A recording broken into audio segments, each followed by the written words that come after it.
folks, before we go on, I just want to check on some sports stats, keep myself sharp here on the sports, and I'll use my computer and just go in here and I'm going to check, okay.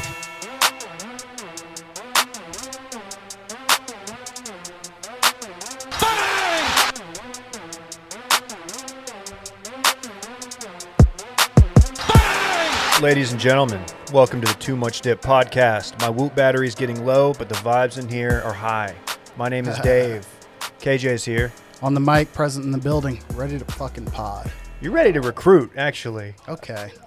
He wouldn't let me get a photo of you, but KJ's rocking the pony, the Mustang, game day polo, and it looks so clean. Well, that's part of the reason why it's being worn. Laundry day was yesterday, fresh off the press. But the issue I have with this shirt is what I told Brett earlier. It's a very nips forward shirt. Like if I lean my shoulders backwards at all, I'm all areoled out in this space. So man, I have as a hard nip guy, I have a big problem with the thin, tech material shirts. They just can't contain the old nips, Dave. You're not that guy, pal. Trust me. You're not that guy. okay. Are you? That's Dillon, folks. The guy with the big nips. Is it big nips or just very... I don't have big nips. I have hard nips. Diamond studded. Diamond nips. Apologies, anyone might be enjoying this over a latte or two. But, content's going to be hot right off the press. We're doing a latte right now. That's Dillon again. Dillon Shivery. Hello. I am very happy to be in here. The vibes, like I said, are high. The vibes, immaculate, even though I had kind of a tough sports weekend, but that's okay. I'm here, and I'm happy to be here, and I'm here to talk about it. So. I hope you're prepared, because we've blocked off about 35 minutes of this pod for you just to vent. And we need you to kill each one of those minutes with just analysis on what went wrong. I will do my best, David. Yeah. You got to feel for NC State, man. More on that later. The Wolfpack. Good grief. Oh, KJ doesn't agree. Ooh, counterpoint. Hey, off the top, man, if you haven't done this, check out Too Much Dip with 2 P's on Twitter, Too Much Dip Podcast on Instagram, and Meet Smokers Only on Instagram. You can tell I'm not excited to talk about it because I botched the name, only because I did some beef ribs over the weekend. Oh, no. I've had some people look at them, and they said, and they tasted good, and they said, oh, those look really good. I'm not confident enough to post them. Maybe I'll post them today. Show your boys the meat. I'll show you guys the meat. You guys want to see it? No, not right now. Some of your meat. Hey, look, real quick, if you're listening to this and you aren't yet checking us out on Twitter and Instagram, you are missing some straight heat. There's a lot of good stuff on there. Since I'm the one who does all the social media, I'm doing a great job. And I do all the circling back and all the washed media stuff. Contribute. It's all me. Okay. The content is immaculate. It's strong. It's great content. We haven't had too many we've had to take down because shouts to Landry. Wow, you're gonna at that man? Landry does a great job, man. Tell me I'm wrong. He does do it. He does a great job. Can I call out Landry real quick? Oh, let's go. I'll just pull the curtain back. I know you guys are all about middleman and curtain rods, but we had a discussion at length about an anniversary that had passed, about some potential content that could have been had over, I don't know, former Heisman Trophy winner who may have been accused of a murder or two. And it was a double murder. Ultimately, I don't think anything came of it. There was a good, healthy conversation. We're talking juice? Juice. I'm just saying, if you will. Orenthal James Simpson. And nothing came of it. Then there was a subsequent unrelated conversation a week or two later about some other content, which I won't get too deep into. And we had a very similar outcome of that conversation. However, things hit the TL, to which Brett just walks in and is like, didn't think I'd be waking up and seeing this. Was it the giraffe? And the giraffe just giving mad neck? Yeah. Let me just say that if I do have the keys to the account now, but if I was the one posting, I probably would have kept that one in the chamber. But that's just because I'm. Don't get me wrong, I laughed. I'm not that guy. I giggled, but you're not. I'm not that guy. I've learned that when most of the conversation centered at what I would call, and this is not an insult to any of my colleagues, as the kids' table, and no input from the powers above on go ahead, you kind of get the sense like, all right, have a green light. But hey, I didn't have any problem with the giraffe. Love him to death. It was. I don't know. I mean, he's just an innocent little animal. I don't know what he's doing, and we're just totally sexualizing the poor fella or lady. I don't know. This giraffe did that for us. Either way, in work. the description of I didn't want to get too aggressive with the caption, and the caption was just want to see what that neck do. Yeah. Sounds gotta like you love it. liked it. We're still Hey, talking about it. I love every bit of it. I love every bit. Provocative. Shout out to his family. Shout out to his family. Also, guys, shout out to Liquid Death. Ooh. You know, over the weekend, I just went on a motherfucking killing spree because I just murdered my thirst the entire weekend. I absolutely went off on Liquid Death. I Woody I don't know Harrelson if my you're thirst. joking or not, but I consumed. Why would I joke a about lot. that? If you were a thirst in my life, you did not have a chance. Ooh, okay. Yeah. Well, you know, many people know. My name is KJ, and the lady also lives in my house. His name's Nicole. And, you know, I did play football, and we like to reenact some things. And you know, we did a little OJ gameplay, but I was just murdering thirst. Wow. Wow. You know, my wife's still with us. Thirst, not with us. You have murdered your thirst. Yes. All three of us have. I think KJ's Cool thirst Adam is over there has definitely. 6 feet under at this point. Rest in peace, thirst. Yeah. 2 cans on the side of my house. The bad boys of water. That's what I'm saying. They've got the can that kind of, it looks like you're drinking a beer that you picked up from the gas station. Bad boy shit. But it's not. It's a sparkling water. They also have the still water. I'm cruising up Mopac drinking my Liquid Death, and I'm Yeah. just like, you know, I housing dare it, you. just killing thirst. And I feel like people are gonna look over and be like, oh, this dude's just getting tanked driving down the highway. This guy's at a drinking 75 miles problem. an hour, but it's But he doesn't. It's water. It's water. Drinking water is not a problem. No, it's very good. Especially for you. water from the mountains. I love mountain water. It's 100% mountain water from the Alps. You've seen us drinking it. I use it like when I'm making an El Dave, when I'm mixing up something, or a Zombie Dave, I'm using Liquid Death sparkling Yeah. water. I am. I like to picture my Liquid Death like finding like thirst maybe was like parked outside like a grocery store and dropping some C4 on it or something, and then gets in the car to drive off, and then it's boom city, and just murders it. That's how know? you would murder your thirst. I just picture Liquid Death doing that to thirst if it were to find it out in the wild. Like, nah. I like to picture my thirst as Joe Pesci in the end of Casino. Uh-huh. And that scene, you know, when like they bring him out there and then they just turn on him with the bats. Yeah. That's what I would do to my thirst when I crack open a refreshing Liquid Death mountain water. Sheesh. So Just a mafia Yeah. whacking. yeah, and in this case, I am the mafia. Right. Or And Liquid Death is. Liquid Death. No, well, yeah, Liquid Death is actually the mafia in my Also thirst. the mafia. Also, it's all mafia. Okay. Shout out to mafia. Hey, go to liquiddeath.com/bang, liquiddeath.com/bang, and get a free set of koozies with your first order of any case of water. Or you can get them at Whole Foods and 7-Eleven too. Bet you didn't know you could just walk into 7-Eleven and murder your thirst, Dillon. Did you know that? Bet you didn't. No, but I've seen them at Whole Foods quite a bit. This is going to be popular Well, there. all right. Yeah. They're prominently Get it. You shop at displayed. Whole Foods. They have the end of the aisle location, which is They call those end caps at Whole Foods. Prime. 8-year service, no big deal. that's prime grocery store real estate. You did 8 years Whole Foods? 02 to 2010. End cap. Yeah, they're end capped at Whole Foods. So, you know, All they of know high they're- school and college. They mean business, Dave. Did you ever? Not at that would- job. Oh, wait, what's the question? No, I was gonna. I was curious, like how much you moved up there. Yeah. in their 8 Yeah, years. yeah. Coming to Austin was an option at the end of it. And then I was like, nah, your boy's going to go work in the airport and sell headphones. Did you really do that? Yeah, it was a terrible decision. Anyways, let's move on. Dylan worked at the Singular store. I did. Singular Wireless before AT&T bought Okay. them. I respect Dude, I it. sold so many Motorola Razr phones. So many 1G phones. He was working at the kiosk at the mall. Middle of the No, mall I shit. wasn't. No, I wasn't. It was a Working brick at and mortar store. Respect In it. the Arboretum here in Austin. Ooh, dude, that's the coveted position. Everybody wants that gig. One of the customers there was Vince Young, actually. And one time he showed up at 10 o'clock on Sunday. We didn't open until 11, but we opened the store just for him. Okay. And I was very nervous talking to him because I still am, obviously, a big Texas Longhorn guy. Did you hook him up? No, he paid. I mean, it was, Only stars I had Brandy Chastain and Big Black.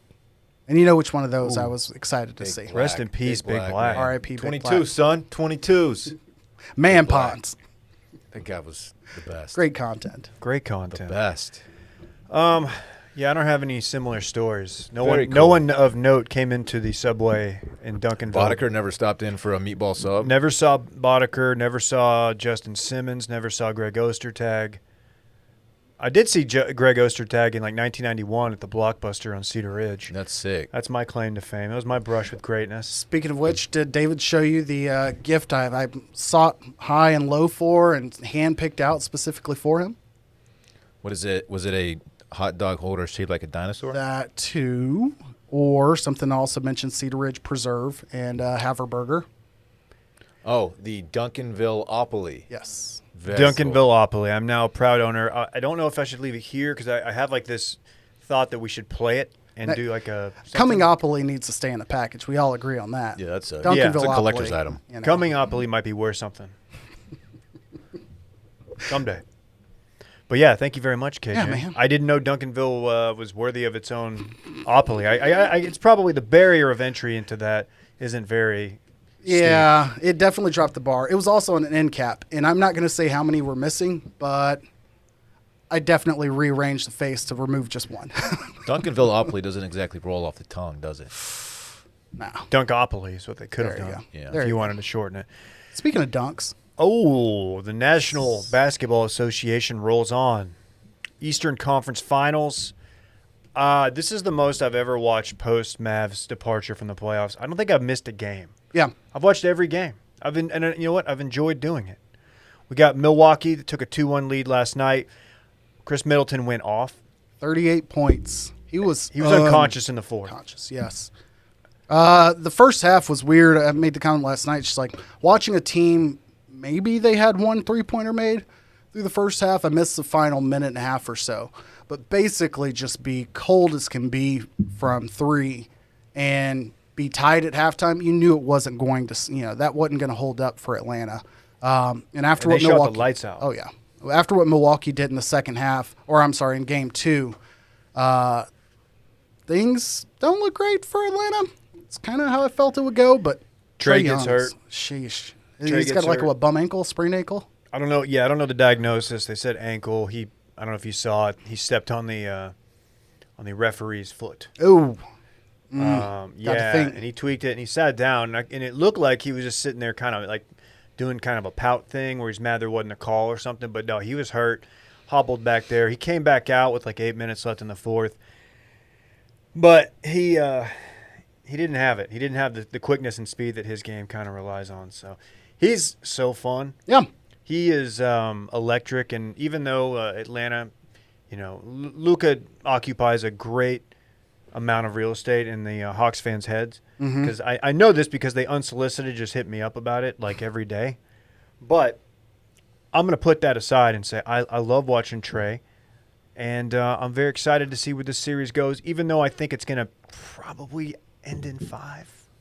That going into, I thought so Trey's- too. Game one had me a little concerned, but I still see Milwaukee's the better team all around. Last thing on Atlanta fans, maybe cut that back a little bit on the Giannis free throw countdown. Like, it was cute for one game, but Giannis shot 70% or so from the free throw line during the season. He also did during the first series. He took a big step back against Brooklyn for whatever reason, and he's shooting 70% again. But Nets for fans some were reason, doing it too. every missed, he shot below 50% against them for sure. But, Hawks, this didn't start with your team, and he's shooting just fine. Like, so if you're going to cheer every third, whatever it is, 3 out of 10 free throws he misses, like, it ain't you. Get out there in a Speedo if you're really about it. The Go full countdown Duke. it's to make fun of him for taking so long. Yes. Is that what the deal is? Okay. Yeah. Yeah. You're supposed to have 10 seconds, and then Which works when he's not shooting well. You're right. But then it's like, maybe we should just shut up. After the 10th one, you're like, okay, Acme Bricks got all the shine they need out of me holding up this sign for every free throw. yeah, and it makes it a little bit tough to watch because you're just waiting for a late whistle, like once he starts a shooting motion. And they've called it in the playoffs a couple times, I think.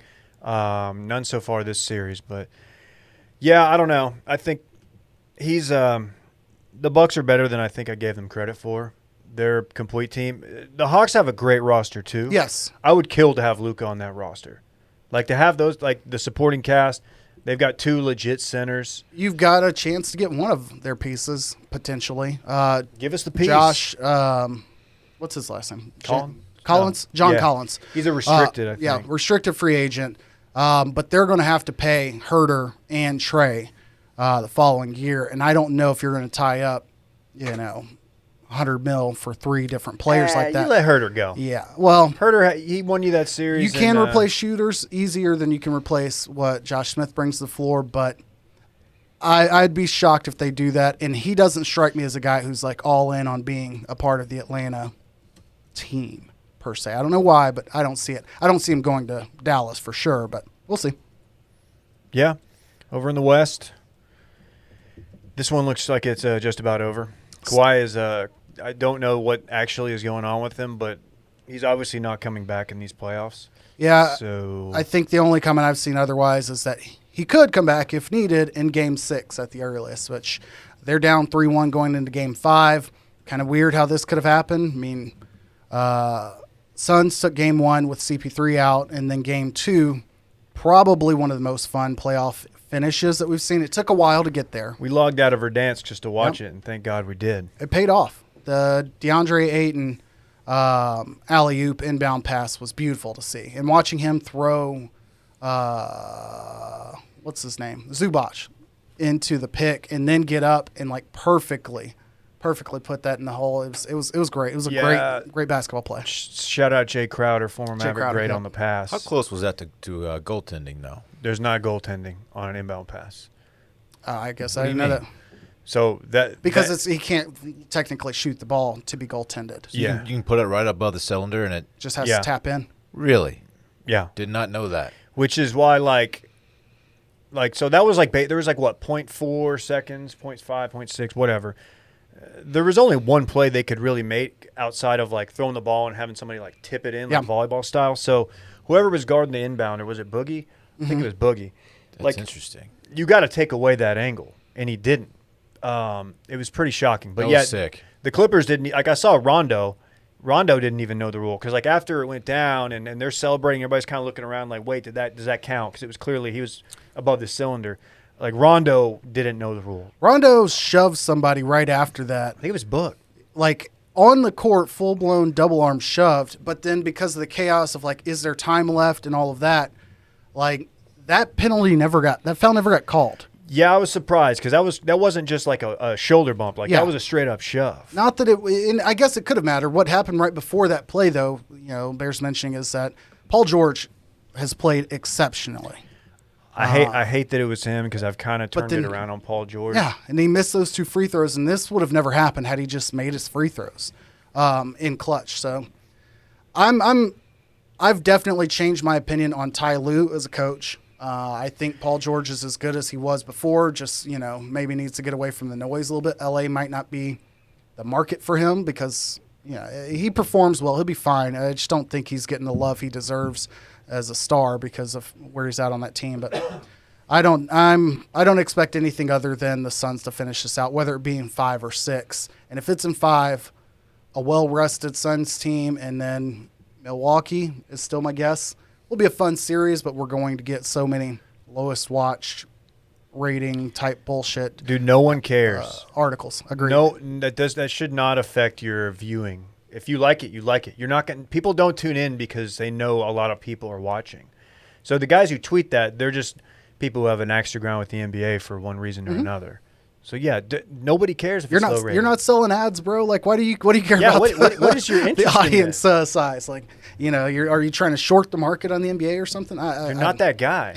You're not that guy. But outside of the games, we had a slew of other NBA news. Yeah, we almost had to convene another Mavs emergency pod Friday. Mavs have agreed to hire Jason Kidd and Nico Harrison to be their GM. Jay Kidd's going to be the coach. This is somewhat shocking. Like his name was out there. I think most people in Dallas thought it was going to be Jamal Mosley, the assistant that everybody on the team really likes and who's going to interview for the Orlando job and I think the New Orleans job. But yeah, not him. On his way out, Rick Carlisle asked after he'd already accepted the Pacers job, he just unsolicited, wasn't even asked, said that the Mavs should hire Jason Kidd because him and Luka have so many things in common as players, some special things that make them special. There's a lot you can read into that because it's Rick Carlisle and because I've been following him since he's been here. I'm reading it through the worst possible prism for him because the guy is just – that's how he is. He's a calculated guy. He's kind of a dick to the media, and he did not leave on good terms, and that's pretty obvious. But, yeah, J. Kidd, man. I don't know what I think about it yet. I know initially I was out, but then I kind of convinced myself if him and Nico Harrison, who was a Nike exec, who everybody in the NBA, including Dame Lillard, loves this dude, and people have been trying to get him out of Nike into the GM's role for a while.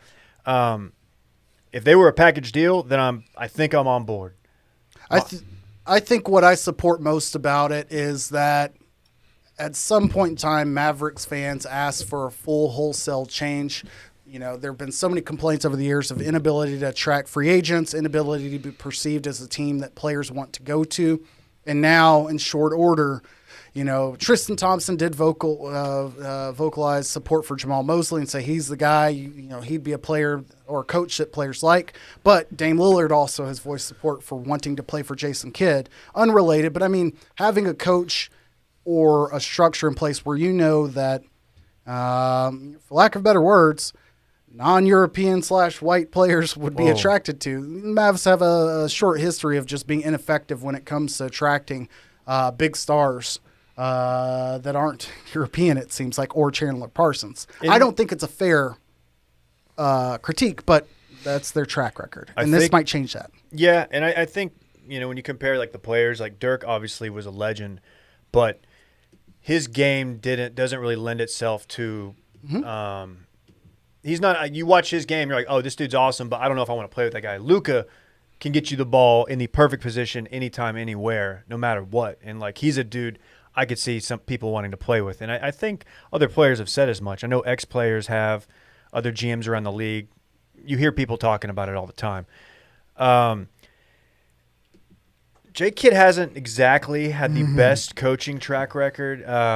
He's flamed out both spots, Milwaukee and the Nets, and the Milwaukee one was on weird terms. He had that grudge match with was it Ainge? No, not Ainge. Who was the GM? Whoever their GM was, but oddly enough, Giannis really, really liked playing for Jason Kidd, but he pissed off everybody else. I had forgotten he coached Giannis. Yeah, I think was there when they drafted him, I want to say. But, I mean, it was before Giannis was like NBA MVP caliber. Still great, but I think we dive more into the Mavs situation as we approach next season. Blazers also announced they are hiring Chauncey Billups, former Piston great. Dame happy? ? Yeah, so I forgot the reporter's name, the guy who wrote that column about how Dame's not happy about it. Apparently that dude is like very close with Dame, or at least like Dame's guy in the media. I don't know if they're friends like KD and Jackie, but there's something legit here, and this got released for a reason. I don't think Dame likes the hire. It's a weird deal. Everybody, a lot of people in Mavs Nation they're thinking, oh, we can get Dame now. I'm not ready to go that far, but if it happens, I'll look like a real dummy in at least one group text. But that's fine. Dame he's like the best player they've ever had in franchise history. Yeah. In Portland, I don't think it's particularly close, and I don't see them losing him. But you got Clyde and Sabonis would be the other two Hall of Fame Rasheed names. Wallace for me. Sheed. I guess other notes that I don't have on here before we move forward, since we're talking Pistons. Pistons did win the NBA lottery. I love that bit, draft lottery.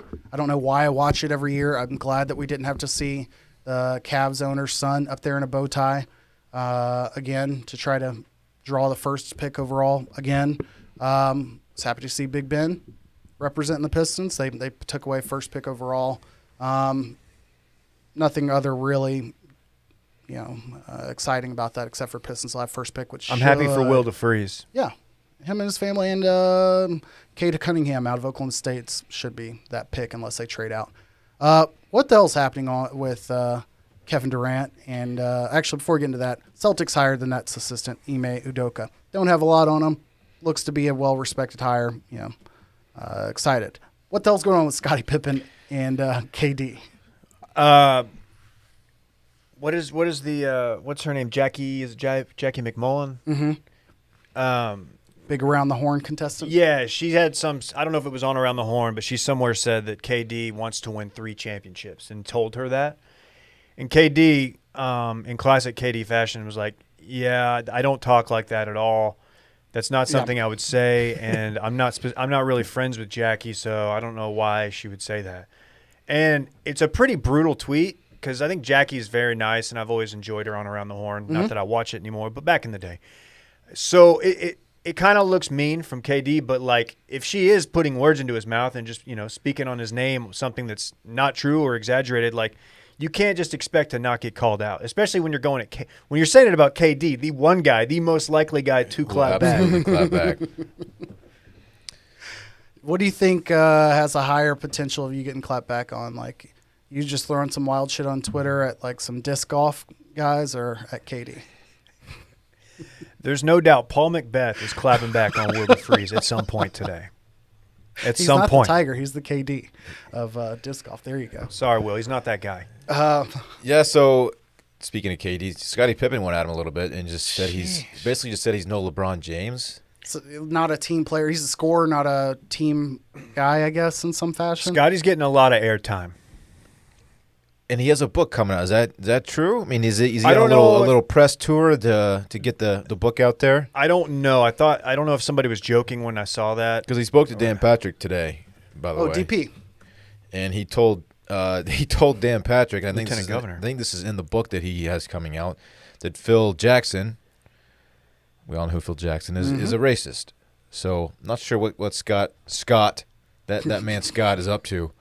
But That's always a great feathers. clapback. If you just Scott. formalize somebody's name, Yeah. in the reply, or if somebody has a handle but they also include their name in the handle and you just first name them on Twitter, it's always a good comeback. And after he came at KD of course pointed out, which we all learned in the Bulls documentary, that Pippen sat out a summer instead of getting in shape and all that because some contractual stuff he wasn't happy with, and decided, you know what, I'm gonna enjoy my summer. Well, he also sat out a game-winning play because the shot was going to Kukoc, and he was supposed to inbound the ball, and he said, "I'm out." And KD noted that, and that kind of fits into what Scotty is alleging about Phil being racist. This happened this hit the timeline like 2 hours ago, so I don't know completely what he said. But And that was during the Jordan playing baseball era, right? yes, That's why Kukoc was taking a shot and not Jordan. And to be clear, Kukoc hit that shot, right? And to be clear, Kukoc is a good shooter. He was a better was he not a better jump shooter than Pip? I don't know Not that saying he's you a would better say player. Scottie Pippen's name and Pippen was anyone would not. be like, hey, he's the shooter on any of those teams. Like you go Kerr, Kukoc. Pippen was not known to be an offensive guy, period, and much less a jump shooter. Yeah. So, I don't know. It's a weird deal. I guess he might. Yeah, it looks like he does have a book coming out per the Twitter. But I didn't remember this. Phil apparently had some comments about LeBron, and LeBron's he used the term, quote, posse. And LeBron was like, okay. Early on, yeah. Early on. And I don't remember the complete context, but there were some grumblings, including I think LeBron said if it wasn't like me and all my black friends, would you call him a posse? Yeah. And I think it was valid. I completely had forgotten about that. No, and Phil caught heat for that when that happened, and LeBron played it well, which, I mean, if LeBron's not LeBron, which is a hard hypothetical to even pitch, do people look at Rich Paul, because he wouldn't be Rich Paul, had LeBron not, put him on and gave him this platform. Rich Paul's earned his stripes, has proven himself very valuable as a manager, as an agent, and all of these things to several athletes, but his beginning came as being LeBron's guy and his buddy. And LeBron did a tremendous job of bringing those around him with him to the top. And again, if the player doesn't pan out, you can only imagine how many other players try this approach and they're not as valuable as Rich Paul or LeBron's circle. Like Allen Iverson had a Rich Paul or guys around him. Maverick Carter. Yeah, Maverick Carter's another the other example. dude? Yeah, it's Rich Paul and Maverick Carter are LeBron's guys. It's just kind of is Rich Paul not the name I'm looking for? No, I think that's right. Okay. For some reason, I'm thinking of 3-6 Mafia. I don't know. DJ Paul. No, I just think when any time this comes up, it's like Do not say the term posse unless it's a bunch of insane clowns. Wyatt Earp fucking walking down the road with his boys. Posse's been around for a while. I don't know when that got, like, the meaning of that became a problem or what. I don't know. But it's a good word. Wyatt Earp. I don't know, man. Scotty's unhinged, and I'm glad it's good content. It'll make me tune into at least a clip of Dan Patrick. I'll say this: I will never buy the book that follows. Like, come out with all of your HSOs and your press tour before the book comes out. You got to save something for the book, man. It happens with the Meet the Press circuit way more often than it does in sports and other venues. But like, you're not breaking any ground that's going to change anything usually. If you were, why didn't you say it 6 months ago? Yeah, you're not that guy, pal. You know what I mean? You been watching some Olympics? I've been doing some Olympic. Dave, we're 30 minutes in. You've used that sound clip one time. Without the button. So disappointed. Yes, exactly. What are you talking? What sound clip? Okay. I just, real quick, we don't have to spend a lot of time on it, but I watched a lot of the Olympic trials, and I wanted to just talk about the gymnastics and kind of what I saw, because it's been pretty controversial. But I'll do a quick recap, just kind of off the dome. Like, Simone Biles, like, had an off night, okay? Like, stepping out of bounds twice, falling on a beam on a side aerial, which is typically a very easy skill, and her small mishap on the bars, like, don't forget about that. But she still managed to come out on top due to her high level of difficulty. And her first pass on the floor, it's a triple twisting, double back, and she went in with way too much power from what I saw, which caused her to step far out of bounds, easily like a 3/10 deduction, typically.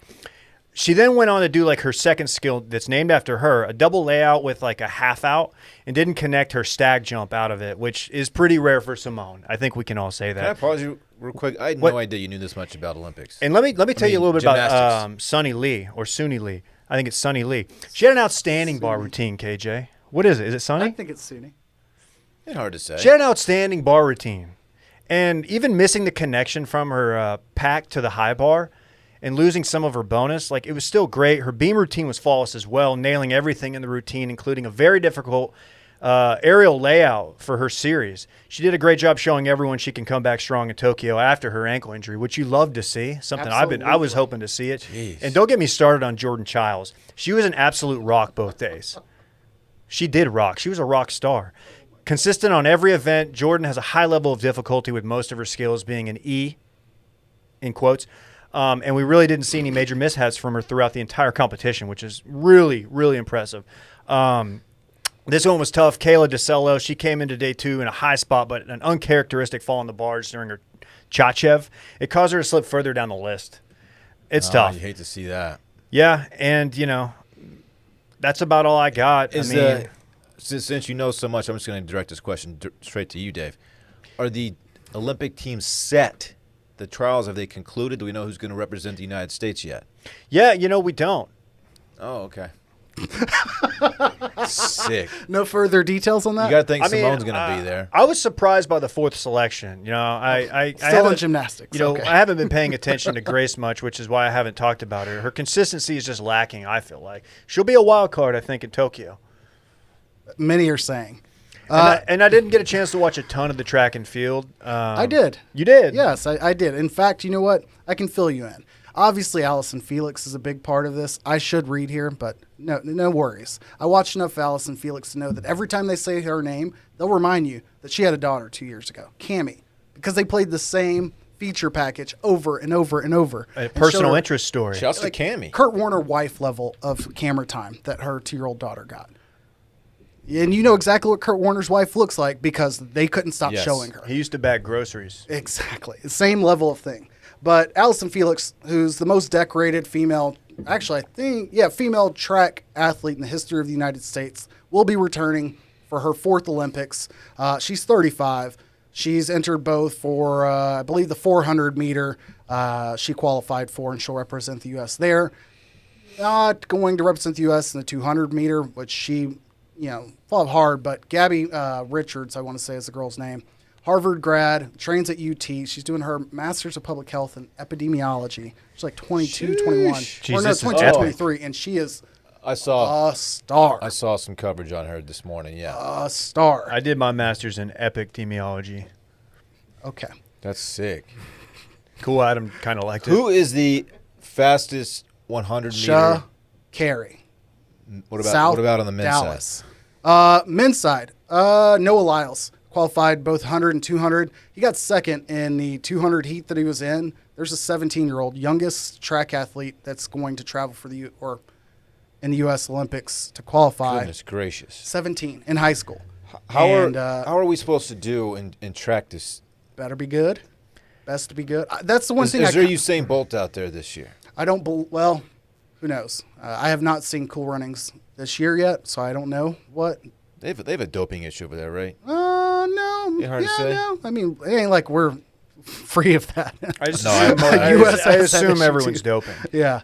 Well, Jamaica, like they came out of nowhere, and so a lot of speculatory opinions out there. Well, they came out of a conflict resolution when the British, no longer colonized and they allowed them to be independent in the 1940s. Oh, I actually okay. have no idea what year it is. Yeah. But Very just cool. assume that Britain colonized and decolonized at some point, and you're usually good. Noah Lyles, other name you should remember, Sydney McLaughlin. I'm all over fucking Olympic trials. I hope I didn't get burned out on it. Summer Olympics are so fun, man. We need to have Brad. I mentioned this earlier. We're gonna have Brad from Internet Party. He doesn't know it yet, but he's gonna have to agree to giving his 2 cents on what he sees when he watches track and field events, because it gives me a pit in my heart, like watching these things.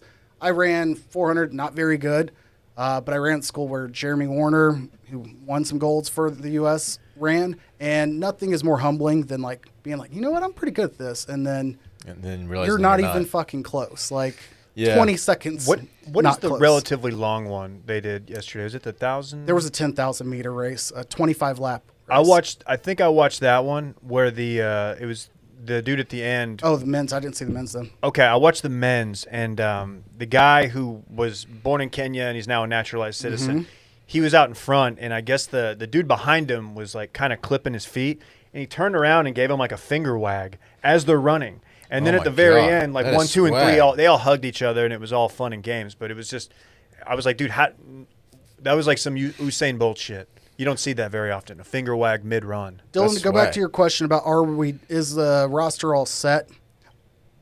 My schedule that I'm looking at right here lists things only through the 27th, but I believe there are finals going on tonight, and part of Okay. that might have had to do with the heat dome. I think a lot of the Olympic like final selection is discretionary. I mean, it's like the coaches will be like, okay, like Simone, she may have not finished like a qualifying event, whatever, Well, they're scoring there, so but they're like, she's Simone, so she's coming to Tokyo. Stop! Don't, David, don't do it. And You know what I mean? Like, I know. I would say the track and field is, there was an issue all weekend long with the blocks, the starting blocks, because they're digital and pressurized. So like, you cannot move your foot, but you can. All right, I'm saying this wrong. You're not moving your leg or your toe off of the block, but like say you move your heel, and it would feel that movement and call you as a false start, even though technically, like if it was just by the eye, they'd be like, oh, well, you didn't move. You just kind of flexed up before you pushed off. And the blocks were going off all weekend. And there was one instance, I think in the 200-meter final, where they had a guy false start legitimately. And then, once you get that warning, you get another green card. They give you a green card or whatever. You false start again, you get DQ'd. And there are people who fucking clipped hurdles. Olympic hope's over. Fall off the not pommel horse, the steeplechase bar, bust your mouth open like a couple people did. And yeah, good luck next year Right. in 4 years. Right. That sucks. it sucks, man. Having this event every 4 years, obviously, this is like the pinnacle of their sport. They train for basically the entire lives. Yeah. And then one little slip up or just not having a great day, and then boom, What, they're done. I guess, between track, gymnastics, swimming, keeping it to the main ones, is there something you find yourself watching way more than the others come Olympic time? I know we're further into Yeah, this for than me, we it's planned. it's men's track and women's gymnastics. Those are the two like premier ones for me. same. Okay. I'm looking for the next Dominique Moceanu. Well, we got Simone Biles, who's absolutely goated. She's pretty good.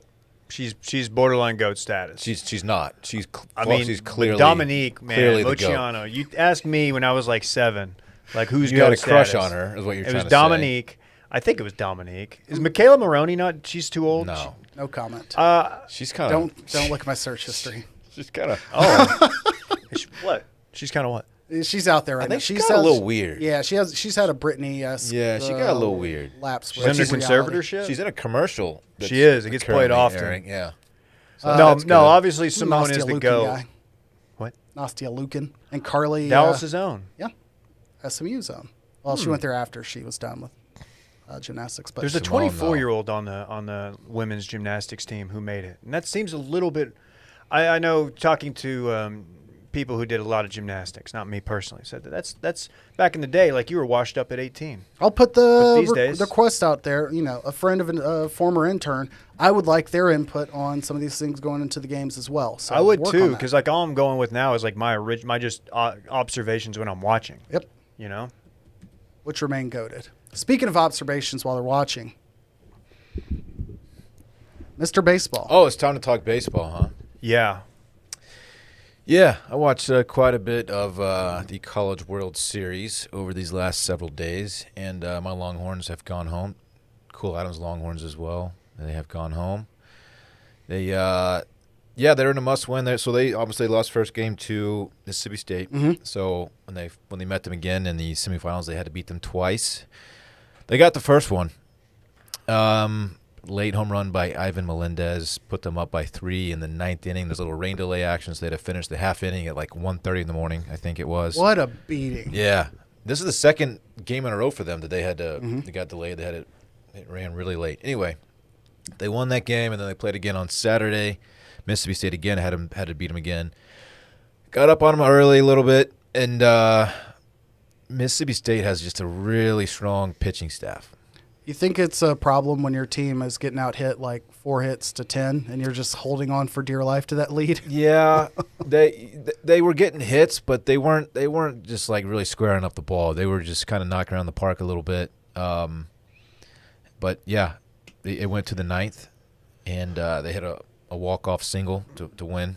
Who was the reliever that came in that's pretty baller and hadn't given up a run in forever? Forgot Quintilla? the first name. Oh, for Texas. Yeah. Quintanilla. Quintanilla.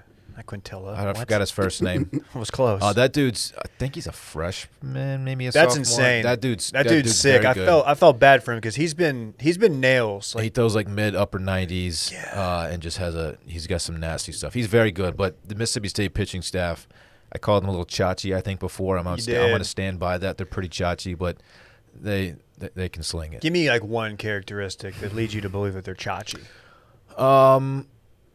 So the kid Will Bednar, who absolutely shut Texas down the first time they played, WB. had 15 Ks through Oh, 6 bets. innings. He just got super mouthy, especially after he was pulled. And he did a horns down situation, leaving the mound one time. Oh, There we that's a go. 15-yard. Now, throw the Which flag. it's just stupid. Jeez. It's Somebody chachi. in the Olympic trials is throwing some horns down. Why would you do that? There was no youth sprinter, I believe, who pulled that move. You're qualified. That's for how the you Olympics, represent your dude. country. It was weird, not to go back to Olympics. It was very weird to see all the like college like leotards, which again run in whatever you're most comfortable in. But it was very strange to see Yeah, that part of it. Anyhow, Do you think anybody was running in bird dogs? I doubt it. do you feel like the better team won this series, or if it was just a matter of how the games played out? It's hard for me to say that Mississippi State was a better team. They were definitely a better team this past week. Right. Their pitching was unbelievable. You got to give it to them. They had two horses, really. They had the starter Bednar and then the reliever Sims, who are both, probably top 3 round draft picks. And when you're in a format like this, when the games are so spread out, it enables you to pitch these guys multiple times. So Bednar started both wins against Texas. And props to him. He's pretty dirty, and so was that Sims kid. Can I ask a dumb question So before we get? they I'm advanced to sorry. the championship. Yeah. Before we get into the other half of Yeah. the bracket, are there any differences in dimensions or mound height or anything as far as college baseball versus major league? I know that you have metal bats and wooden bats, and I metal batted that. It's so fucking hard not to. I know that you have no. different bats, but are the mound length anything different? The dimensions are exactly the same. The mound height may be a slight difference, Okay. and I'm not exactly sure. Would probably be higher, I would assume, right? It would probably be It would probably be lower in college if I had to guess. Okay. And that promotes more hitting because it changes the angle of the pitch, obviously. But I think it's probably the same. But don't quote me on that. Just curious. Curious. Now, on the other side of the bracket, some controversy. What happened here?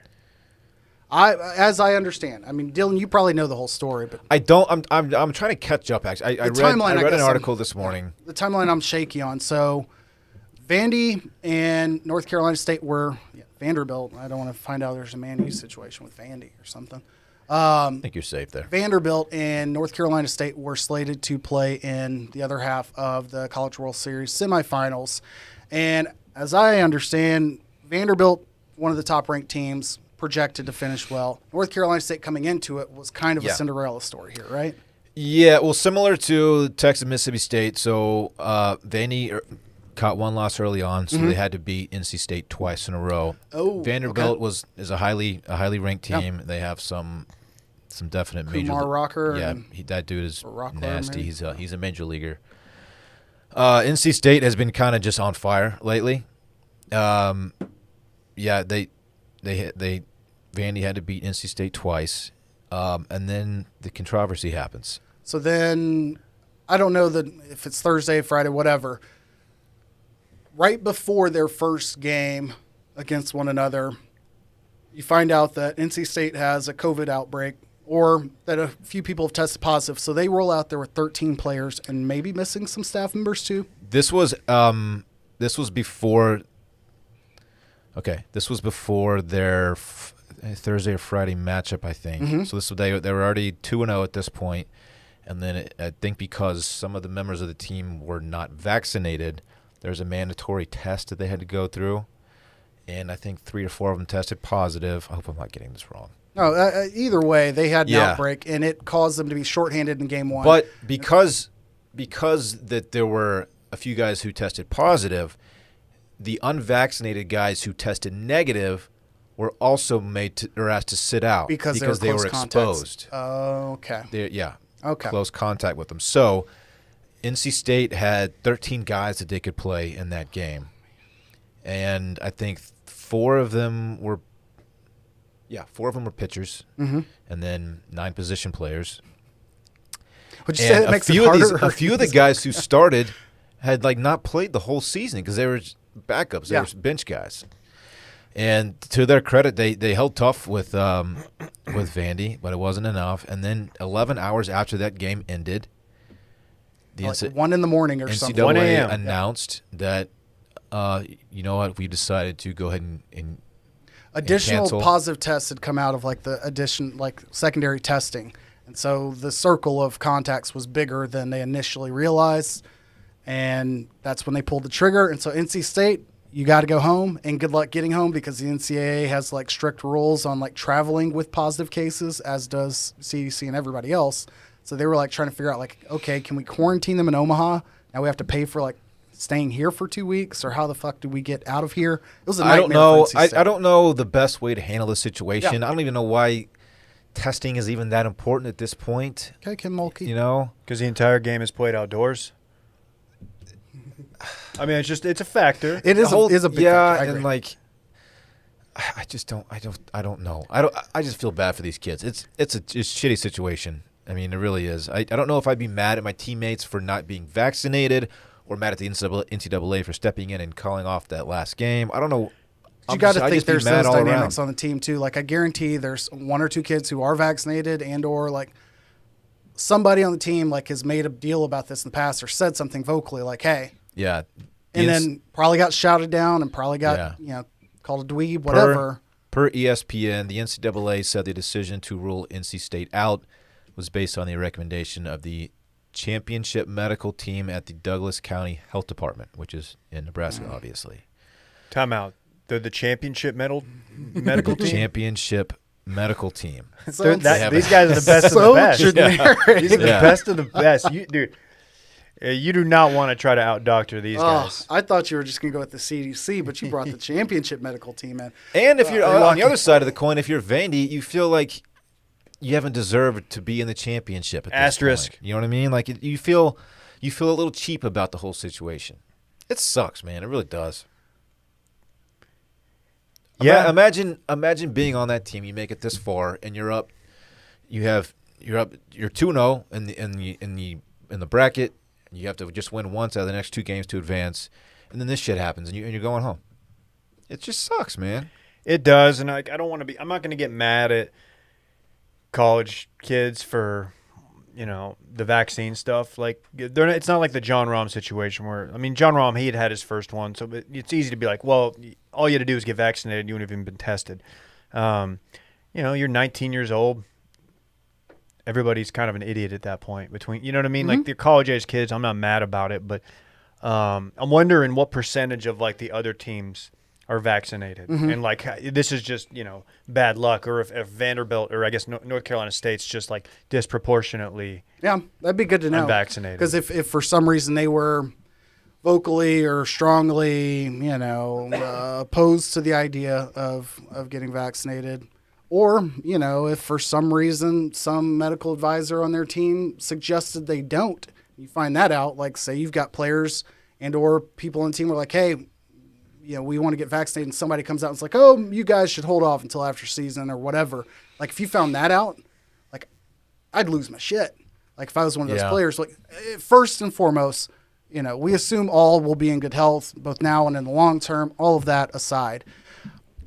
I have difficulty feeling bad for them simply because whereas like the John Rahm situation, like what you have at stake to lose. He lost millions of dollars based on a personal decision, and that's on you. You've paid that price. For these kids, like this isn't going to impact any of their draftability or any of their ability to like go on to the majors or be successful. It does take away a unique once-in-a-lifetime experience and opportunity. But whatever that's worth to them. Do you think these players were made fully aware of what this could potentially lead to down the line by not getting vaccinated?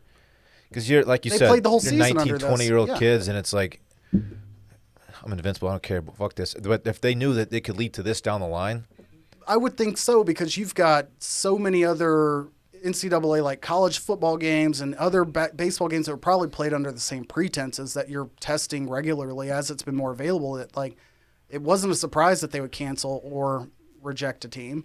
I think it's just one of those where by the time they probably were like, hey, we're going to Omaha, let's maybe bet on ourselves and protect us. It's too damn late. Like, I guess you could have got your shots the first week or so and been out of the weeds like 80% protected, depending on whatever numbers you care about. I think assuming availability and assuming that nobody directly told them not to get vaccinated, you're making the decision by following your own choice. It's entirely their own choice. I'm okay with that. It should be.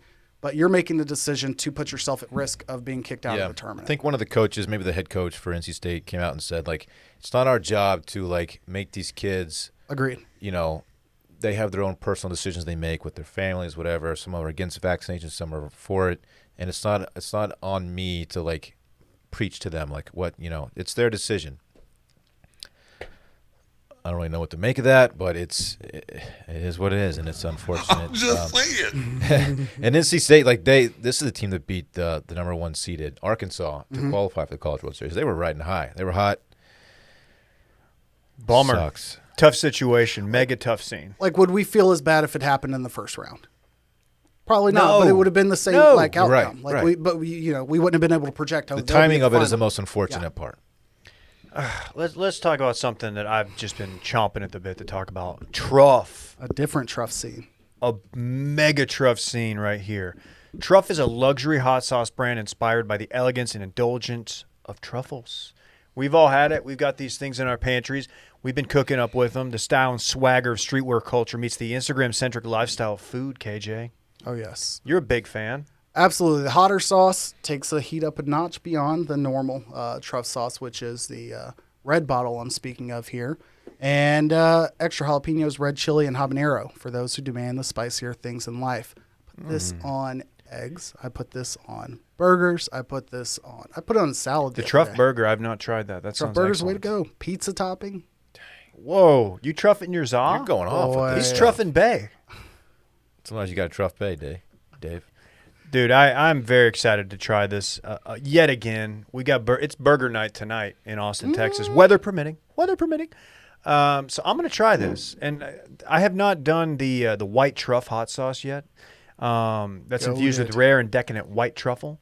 It's more than 1 billion organic shout-outs on Instagram and over 1 million likes on Instagram. We know that's good.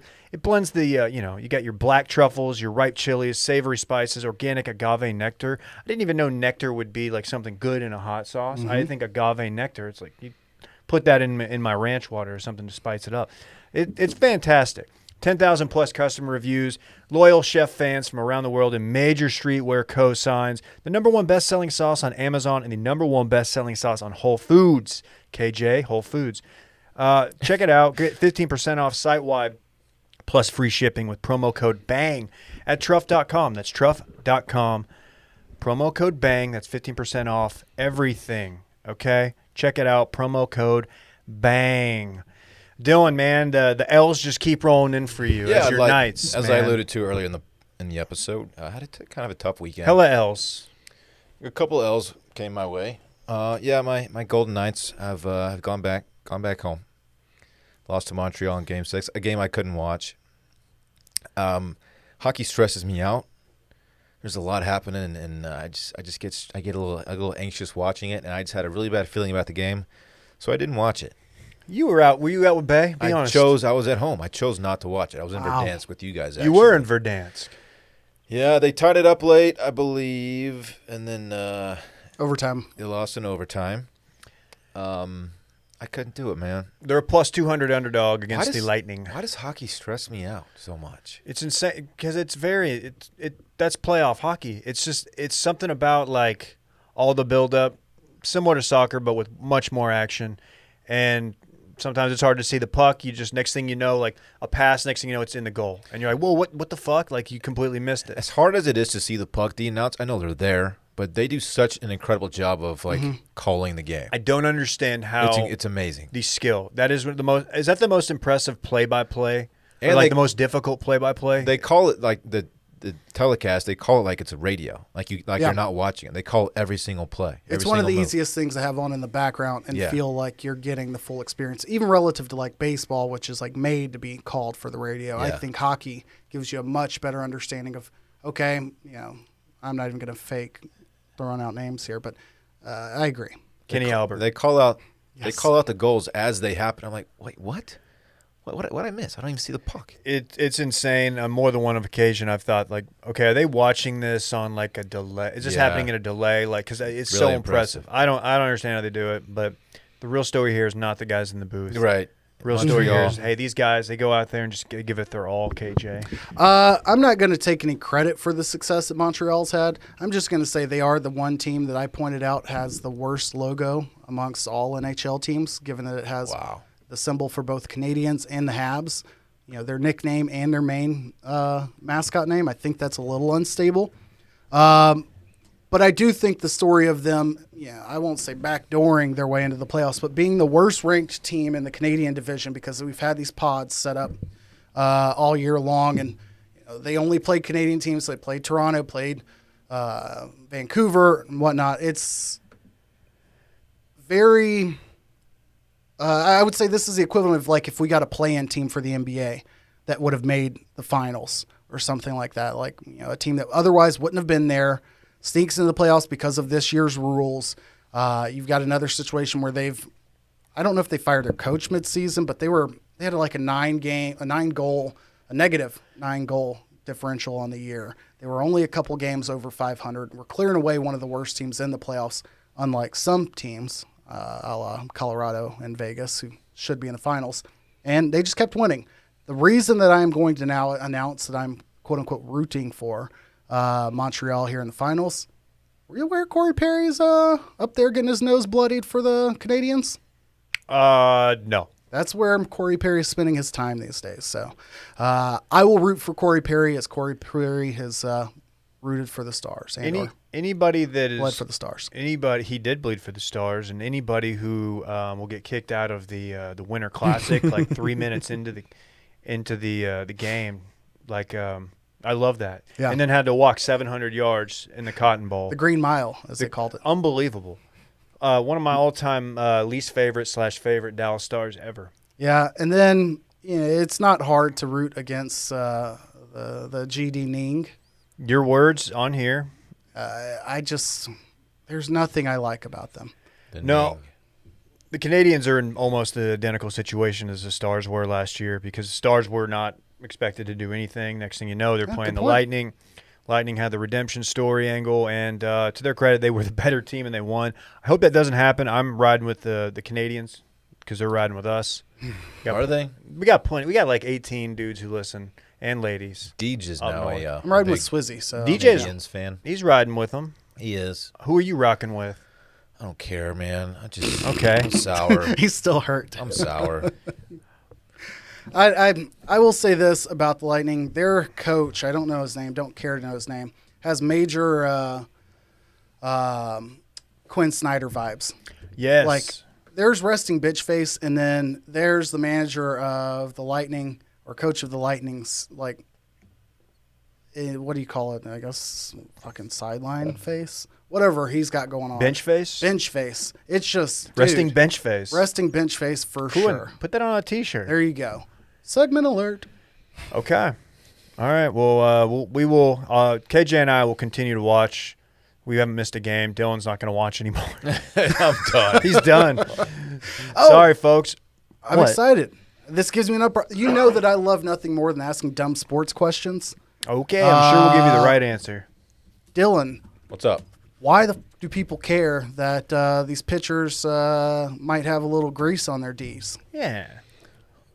What? It's not on their Ds. Wait, what? They're pulling their Ds out to make sure their balls aren't tacky. Have they actually Explain shown this to crank? me. Have they pulled crank? I haven't read up fully on this. But having a foreign substance is and always has been against the rules. Sounds a little xenophobic to me, personally. And but I think this has kind of been like look the other way situation for a while with pitchers. They use the spider tack, I think it's called, and apparently it makes a pretty big difference. And because the offensive numbers in the MLB are historically low this year, I think the batting average league wide is like 230 something, and That's not good. they're trying to crack down, man. It really, I mean, it makes like a big Odor difference. numbers. When you're talking spin rate of a baseball, it makes a big ass difference. You So, fancy yourself a ball player, high school ball. Do you know anybody who did this? Who was putting a little bit of the old skitty bara on the old baseball? I don't think so. If anything, there's some. I mean, pine tar is very easy to come by around any high school dugout. Is It rosin and goes- pine tar, are they the same thing? No. Okay. What a Pine bust tar he is was. Pine tar is a sticky stuff Yeah. you put on the bat or you put on your hands, and then Rosin's what I put on a bow when I played violin in the 5th grade. Yeah. But what is it? Did you relative- really? Oh, yeah. Most people String put it guy. on like midway up the bat, Okay. and so when you're gripping the bat, you just kind of grab it, and you get your hands all tackified, and then you can grip the bat better. Rosin or pine tar? Pine tar. Pine tar. So pine pine tar. tar is the shitty looking stuff. Like everything Pine looks tar is gross. the dark sticky stuff. Yeah. It looks so dumb when you see helmets. Like you can't see the logo because they've got their whole helmet covered in it. Like Yeah, that Dude. stuff is easy to come by. Like I said, it was in every high school dugout that I've ever been in my life. So it's easy to get a little bit of that on your fingers, and you grip the ball a little bit better. I'm sure it happens all the time, but it is against the rules. Is there any worry about like a pitcher who's been doing this? Let's say most pitchers are putting something foreign on their ball. Not even most. Let's say a good number, a quarter of them. And then like all of a sudden, like, okay, we can't do that anymore. Are there going to be any control issues potentially? Guys who just can't find the zone? Is that going to present a problem for hitters? Like, Probably safety? not. No, I mean I think the idea behind it is just spin rate, really. okay, which I as an avid baseball fan, as we all know I am, I was going to attribute the batting average just dipping because of the swings these players are taking these days. I mean, come on, back in my day, we're hitting for contact. I grew up around Tony Gwynn, and Put the bat on the spray the ball. ball around the field. I know you're kind of I'm being. kidding, You're but kind I'm- I know you this are, is a- but this is a point But that I've KJ, heard. that what you said is actually valid. Swings have changed dramatically over Yeah. the past like 15 years. In what way? So I've heard the line, but I don't. I had understand what the never fuck it heard. means. I grew up playing baseball until I was 18 years old. I had never heard the term launch angle in my life. Okay. now it's taught from like Little League up. It's like one of the Launch main angle. things when I play MLB The Show. They're like velocity and launch angle, like on the screen. Launch angle I hear is about it. a huge deal now, and like batters know how to put like backspin on a ball and create lift with their swings, and it creates a little bit of a loop in your swing, or it can, and so it's causing more strikeouts but more home runs at the same time. Joey So- Gallo-esque, correct? 'Cause Sure. That's who I hear related. When I hear people talk about Joey Gallo, huge home run numbers, not so much this year, but big home run numbers, huge strikeout Yeah, numbers. you look at a guy like Tony Gwynn has the exact Right. opposite of a swing that creates launch.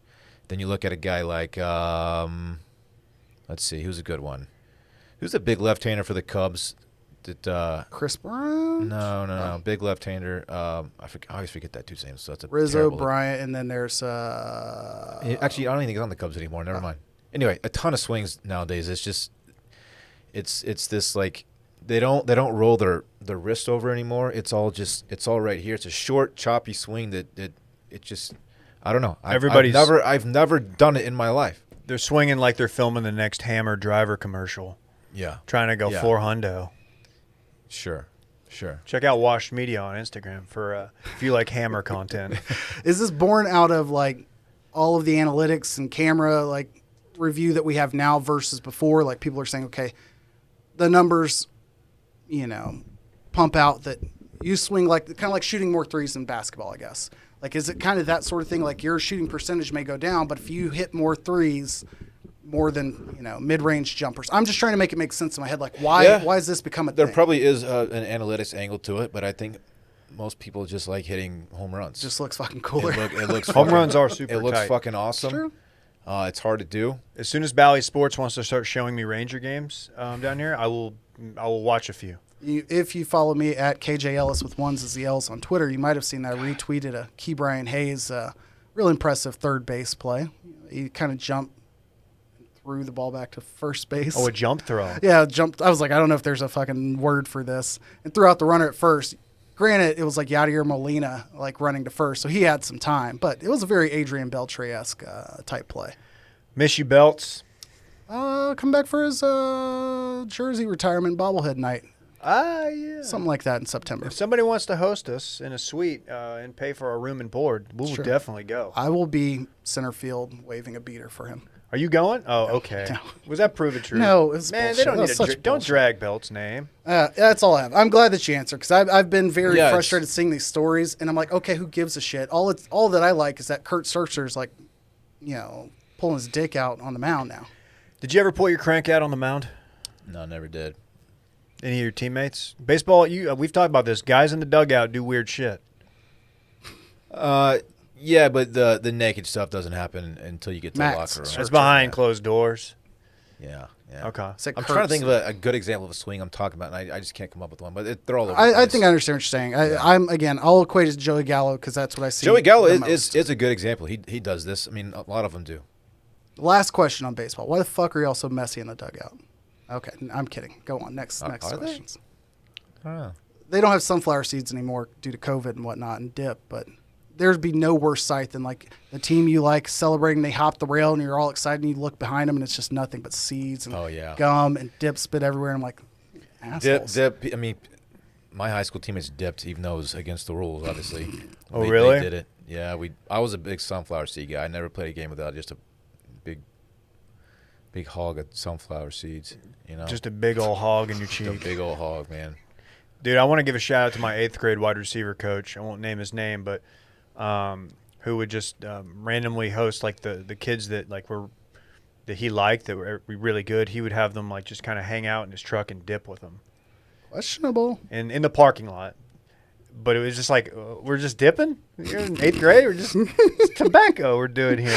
Let me be clear. I wasn't one of those kids. This is the same guy who wanted me to hook him up with my sister. Oh, yeah. Oh, very cool. Questionable. Yeah, he told me he'd put me on the A team in basketball. He also coached basketball. He's like, I'll put you on the A team if you give me a date Hey, with your sister. by the way, I just got my hands on some of my old baseball footage in Oh. DVD form. So once I can play it through my give it to PlayStation. Cool Adam to make a video. I gotta go through some of that and digitize it. I can't do it. I'm gonna ask somebody else to do it for me. The Cool man's Adam got knows off access mic to he like can. full blown production Okay. studio Very stuff. sick. Very cool. Yeah, I would love to see that. Ready I'd to like party? to see young Dillon in action. Yeah, we'll do a breakdown before before the season's up. Because a lot of people have been questioning your launch angle. My last angle, I was not a home run guy. I wasn't. I was a gap-to-gap guy. We might be a Wash Media Sports Science segment coming your way. Okay. More on that later. Time to party.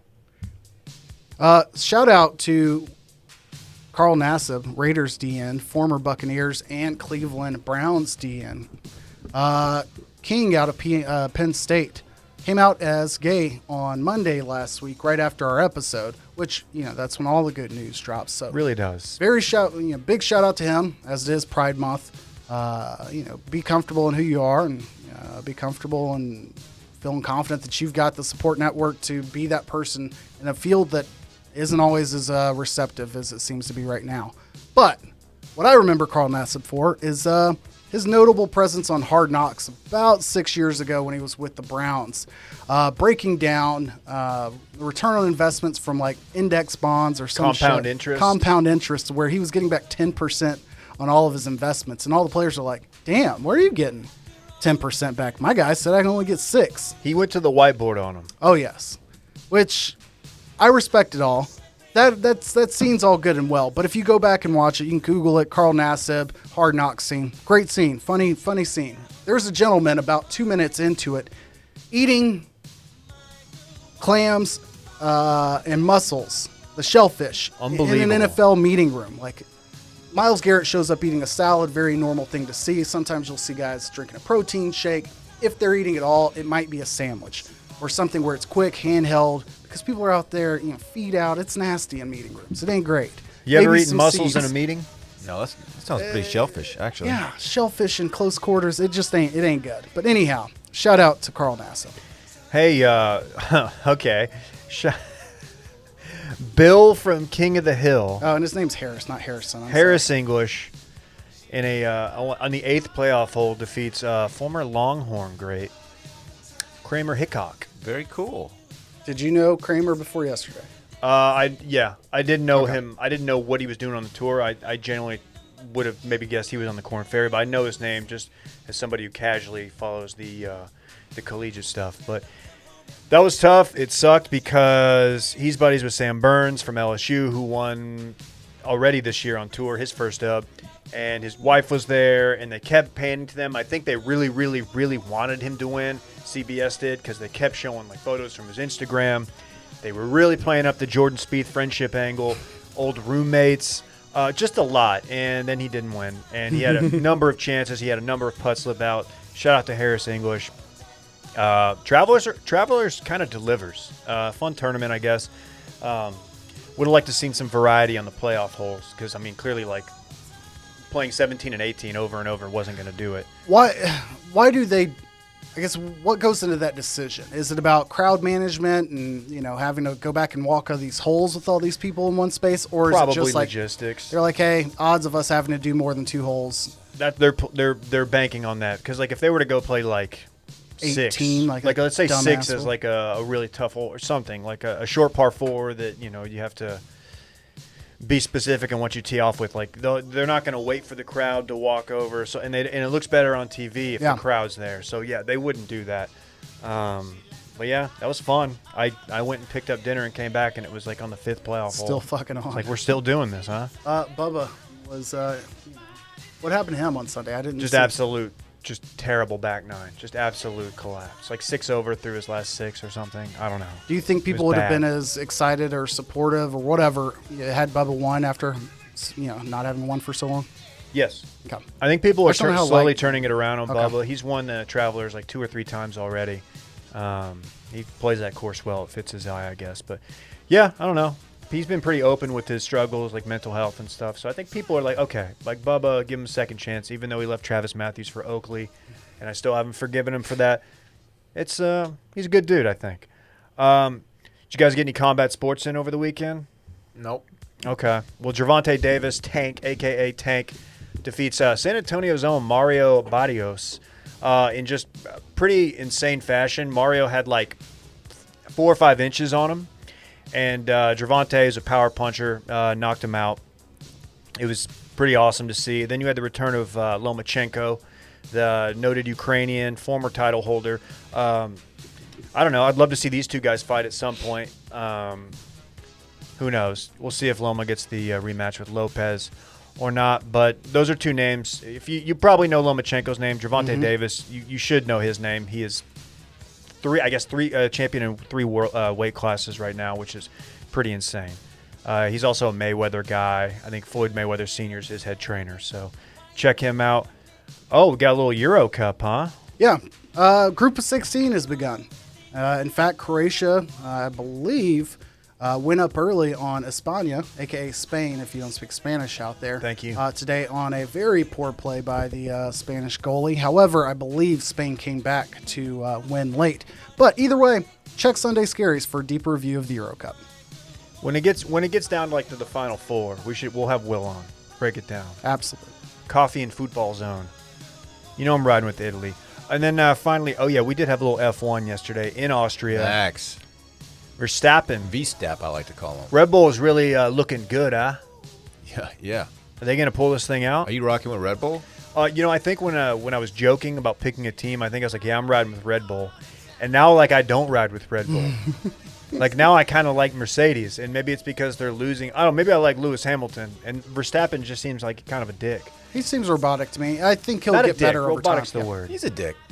I'm glad that he's having success. I'm glad that Mercedes is having to push.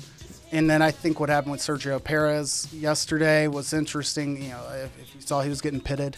It had a little delay in the pit that basically put him in a position where without it, he likely would have finished third.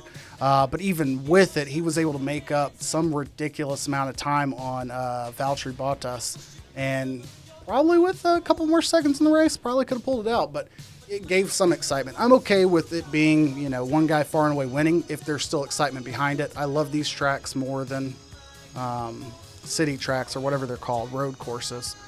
So I'm just happy to see any races that are on this style of track. Who was the other dude? It was Yuki, and who's the other guy in the Austrian fit pick? I believe that was George Russell. I believe, but I might be wrong. But that picture, I should have had this queued up to show, but we'll throw it on the TL or something. I love traditional Austrian garb. Just going out, hanging out, and basically lederhosen, essentially. That's sick. It's very uncomfortable looking.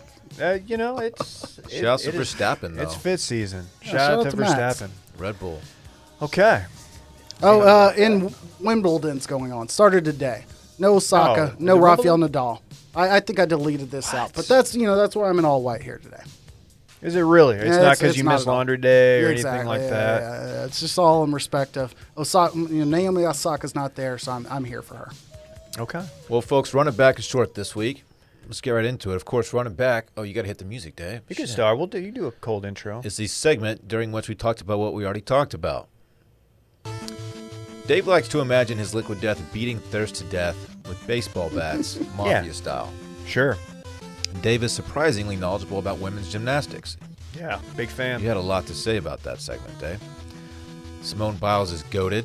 That's hot. That's a hot take. Dave clearly had a crush on Dominique Mucciano. Dillon's teams took a couple L's over the weekend.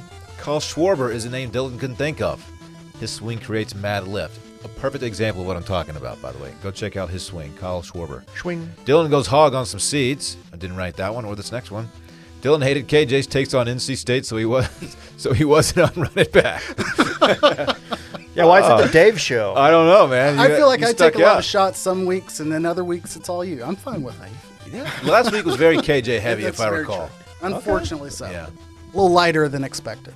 Good stuff, guys. KJ was doing a business call earlier while we were doing circling back, and KJ's on a headset. He's got the earpiece and the traditional headset look, and he's got the SMU game day on, and you just looked very, very. I was like calling plays from the press box.